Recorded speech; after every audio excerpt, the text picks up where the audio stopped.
पर उसको गालियां पड़ती हैं, उसको उग्रवादी, आतंकवादी, ओ भड़वे, ओ उग्रवादी, इस तरीके की भाषा कही जाती है। ओ कटुए, ओ मुल्ले, गालीबाज सांसद, जहरीला सांसद, टोपी और दाढ़ी और बुर्खा, हिजाब के नाम पर जिस तरीके की लिंक के अंदर एक मुसलमान सांसद को मुसलमान होने का ये सबसे बड़ा खामियाजा दानिश अली को भुगतना पड़ा है संसद से कि औलादों से लड़ रहे हैं हम, गोट से जो जिनके पूर्वज हैं हम उनसे लड़ रहे हैं। आतंकवादी शब्द के साथ, कटुआ और मुल्ले जैसे शब्द के साथ हम हर रोज जीते हैं और हर रोज इसकी कुर्बानी देते हैं। हर रोज हमसे कहा जाता है कि अग्नि परीक्षा दीजिए और अपनी राष्ट्रभक्ति का हमें सर्टिफिकेट हमसे मांगा जाता है। दानिश अली आतंकवादी हैं तो फिर आपके पास आपके पास ईडी है, सीबीआई है, आप क्यों उसको आपने छोड़ा? एनआईए है तो आप उसको क्यों आप छोड़े हुए हैं? आप जेल के अंदर ठूस दीजिए, बंद कर दीजिए। तरीके से भाजपा सांसद ने संसद के अंदर, लोकतंत्र के मंदिर के अंदर जिस तरीके की भाषा का इस्तेमाल किया, कोई सड़क छाप गुंडा ही इस तरीके की भाषा का इस्तेमाल कर सकता है। कोई सड़क छाप या हम कहें कि कोई गुंडा, कोई इस तरीके का जो इस तरीके की भाषा का इस्तेमाल करते हैं, हम जानते हैं कि वो किस तरीके की भाषा, ये किन लोगों की भाषा है और आम बोलचाल में कौन लोग इस भाषा का इस्तेमाल करते हैं। जिस तरीके से अपने ही साथी, क्योंकि जब आदमी काम करता है एक जगह तो वो हमारे कुलीग होते हैं और उन कुलीग्स को जिनके साथ हम ज्यादा से ज्यादा वक्त बिताते हैं, एक साथी सांसद को विचारधारा अलग है, पार्टी अलग है, इसका मतलब ये नहीं कि वो इंसान नहीं रहा। तो जिस तरीके की भाषा, उग्रवादी, आतंकवादी और फिर उसके बाद भड़वा जैसे शब्दों का इस्तेमाल किया गया, माफ कीजिएगा ऐसे शब्दों को हम रिपीट कर रहे हैं, लेकिन आप सब जानते हैं कि भड़वा किसे कहा जाता है। भड़वा उसे कहा जाता है जो वेश्यावृत्ति के धंधे में मीडिएटर का जो काम करता है, उसको कहा जाता है। लेकिन एक सांसद जो चुना हुआ सांसद है, लाखों वोट लेकर के संसद के अंदर आया है, जनता की आवाज उठाने का काम उस संसद के अंदर करता है, वहां पर उसको गालियां पड़ती हैं, उसको उग्रवादी, आतंकवादी, ओ भड़वे, ओ उग्रवादी, इस तरीके की भाषा कही जाती है। ओ कटुए, ओ मुल्ले। तो देखिए आज संसद क्या बनकर रह गया है। अभी तक तो बाहर हम देखते रहे थे कि जिस तरीके से टोपी और दाढ़ी और बुर्खा, हिजाब के नाम पर जिस तरीके की लिंचिंग होती थी, जिस तरीके से मारा और पीटा जाता था, जिस तरीके से हम ये देख रहे थे कि कोई शिक्षिका किस तरीके से एक मासूम बच्चे को उसके ही साथी से पार्टियों से पिटवाती है, तो हमने देखा कि अभी तक तो बहुत छोटा सा मासूम बच्चे को जलील किया जा रहा था।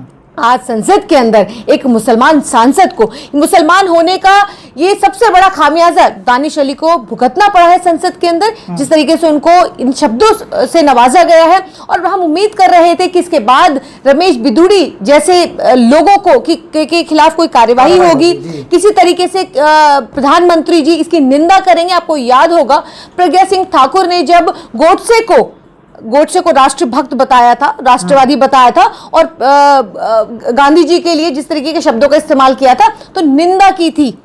मोदी जी ने निंदा करते हुए कहा था कि मैं निंदा करता हूं, कभी माफ नहीं कर पाऊंगा। लेकिन आज दानिश अली के लिए एक शब्द नहीं, प्रधानमंत्री जी कहते हैं, बल्कि जो ठीक रमेश बिधूड़ी के पीछे डॉक्टर हर्षवर्धन बैठे होते हैं, रविशंकर प्रसाद बैठे होते, पूर्व कानून मंत्री हैं, वो हंसी ठिठोली करते हैं, वहां पे खुश होते हैं, वो हंसते हैं उसके ऊपर। देखिए इससे ज्यादा शर्मनाक और क्या बात हो सकती है कि जिस तरीके से एक उन्हीं का सांसद, उन्हीं की पार्टी का सांसद, गालीबाज सांसद, जहरीला सांसद, जिस तरीके से की नफरत की भाषा बोल रहा था, जहरीली बात बोल रहा था संसद के अंदर, और वो हंसी ठिठोली कर रहे थे, शर्म आनी चाहिए। लेकिन सवाल ये है कि जिस तरह से एक खुलेआम संसद में बोलते हैं, लेकिन आपने हंसने की बात कही, लेकिन लोग ये भी कह रहे हैं कि दानिश अली को नहीं रोना चाहिए, उनको डटकर मुकाबला करना चाहिए, उनकी बातों का जवाब देना चाहिए।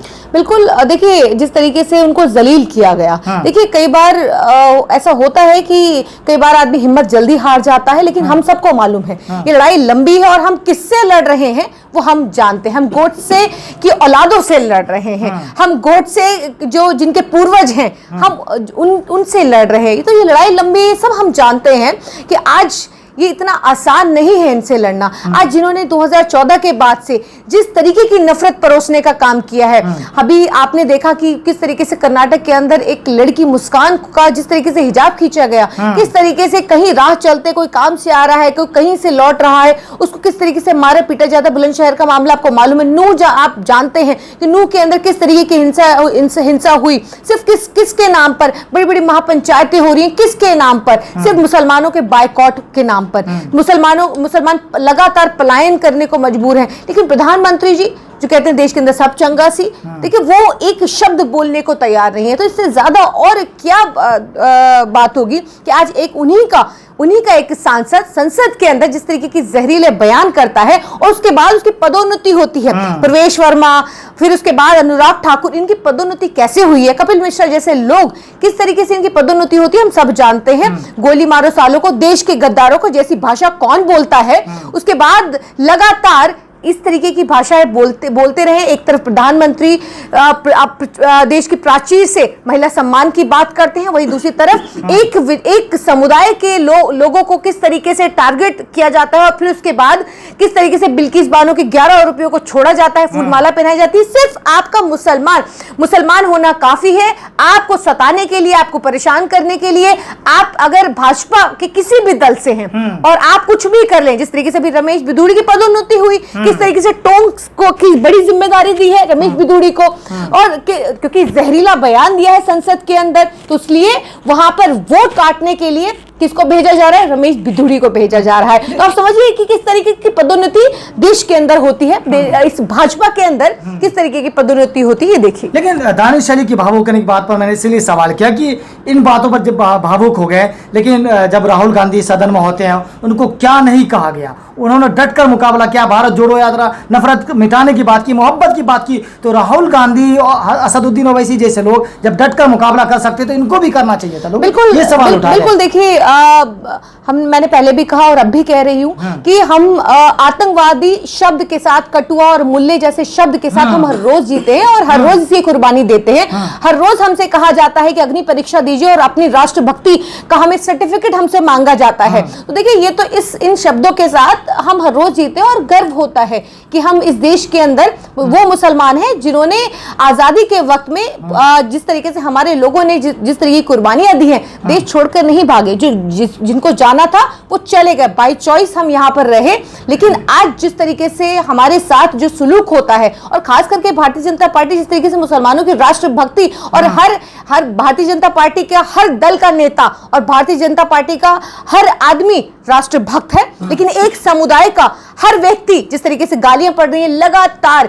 आज आप ट्विटर खोल के देखिए, लगातार भाजपा का पूरा आईटी सेल गालियां देने पे लगा हुआ है, उसको किस तरीके के हैशटैग चला रहा है, रमेश बिधूड़ी जिंदाबाद के हैशटैग चला रहा है। तो देखिए नैरेटिव कैसा सेट किया जा रहा है देश के अंदर कि आप एक समुदाय को कटुआ मुल्ला जैसे शब्द कहिए और फिर उसके बाद रिएक्शन देखिए, रिएक्शन किस तरीके का आता है। तो ये जानबूझकर आईटी सेल द्वारा ये नैरेटिव बनाया जा रहा है कि कटुआ मुल्ला इस तरीके के कोई शब्द जो है वो बड़ी बात नहीं है। आज आप आतंकवादी कह सकते हैं, अगर दानिश अली आतंकवादी हैं तो फिर आपके पास आपके पास ईडी है, सीबीआई है, आप क्यों उसको आपने छोड़ा, एनआईए है, तो आप उसको क्यों आप छोड़े हुए हैं? आप जेल के अंदर ठूस दीजिए, बंद कर दीजिए, क्योंकि आपके हाथ में सारे शस्त्र हैं। जिस तरीके से आप पूरा तंत्र अपने भाजपा नेताओं को बचाने के लिए लगा देते हैं, उसी तरीके से आप दानिश अली को भी आप जेल के अंदर डाल दीजिए अगर वो आतंकवादी है तो। आतंकवाद शब्द क्या है, आतंकवादी उग्रवादी का मतलब क्या है? आप किसी को भी चाहेंगे आतंकवादी कह देंगे, आप किसी को भी चाहेंगे उग्रवादी कह देंगे। तो आज इस देश के अंदर भाजपा के नेताओं को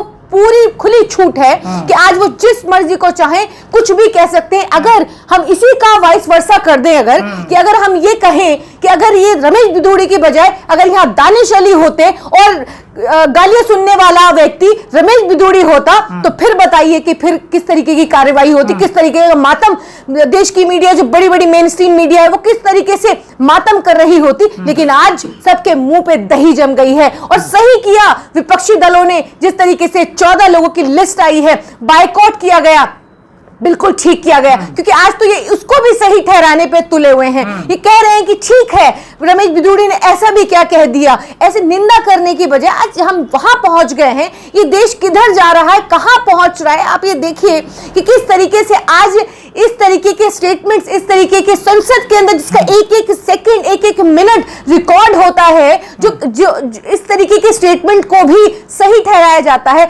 बजाय कार्यवाही होने के ओम बिरला जी को कार्यवाही करने के बजाय ऐसी कार्यवाही, कठोर कार्यवाही होती ताकि नजीर बनती, ताकि कोई ऐसा व्यक्ति संसद के अंदर कम से कम जो कि जनता की आवाज उठाने के लिए संसद के अंदर जाता है, कम से कम वो इस तरीके की बात ना कहता, बजाय इसके कि आप उसकी पदोन्नति करते हैं। शर्म आनी चाहिए। लेकिन इसमें सबसे बड़ी रोचक बात यह है कि रमेश बिदूड़ी ने जिस तरह एक समुदाय विशेष को गाली दी, दानिश अली को गाली दी, पूरी कम्युनिटी को गाली दी, उसी कम्युनिटी के मुख्तार अब्बास नकवी उसे डिफेंड कर रहे हैं। देखिए मुख्तार अब्बास नकवी को किसने कहा कि वो मुसलमान है? देखिए वो तो ये कह रहे हैं, बड़ा इसके अंदर आपने जब आपने ये सवाल किया है तो इस सवाल का जवाब भी कुछ इस तरीके से ही है कि उन्होंने कहा कि ये सारा ड्रामा जो दानिश अली ने किया है कांग्रेस के अंदर जाने के लिए किया है। तो देखिए कितनी मजेदार बात है कि अगर दानिश अली को कांग्रेस के अंदर जाना है तो उन्होंने रमेश बिदूड़ी के साथ मिलकर ये सारा प्लान किया ताकि रमेश बिदूड़ी भी क्या कांग्रेस के अंदर शामिल होना चाहते हैं, क्योंकि शब्द रमेश बिदूड़ी के थे। प्लानिंग अगर आप कहते हैं, ड्रामा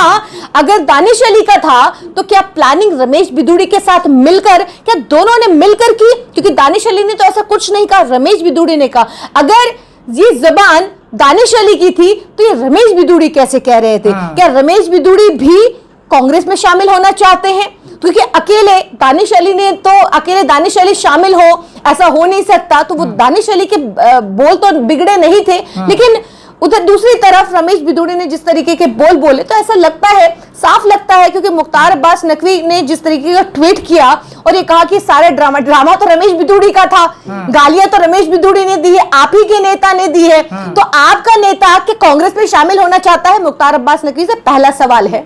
दूसरा सवाल यह है कि जिस तरीके से लगातार मुख्तार अब्बास नकवी अपने आप को मुसलमान कहते हैं, आज शर्म आनी चाहिए उनको मुसलमान होने पर, क्योंकि कटवा मुल्ला जैसे शब्द मुसलमान के लिए और पूरी कौम को, सिर्फ दानिश अली को नहीं गाली पड़ी है, ये पूरी कौम को गाली पड़ी है। और जब तक रमेश बिदूड़ी जैसे लोगों के खिलाफ कार्यवाही नहीं होती है संसद के अंदर, मैं तो कहती हूँ आजीवन उनकी सदस्यता रद्द कर देनी चाहिए। ऐसा आदमी, ऐसा व्यक्ति संसद के अंदर जाने लायक नहीं, जिसकी मानसिकता इतनी गंदी और जहरीली और नफरती है, वो आदमी संसद के अंदर जाने लायक नहीं है।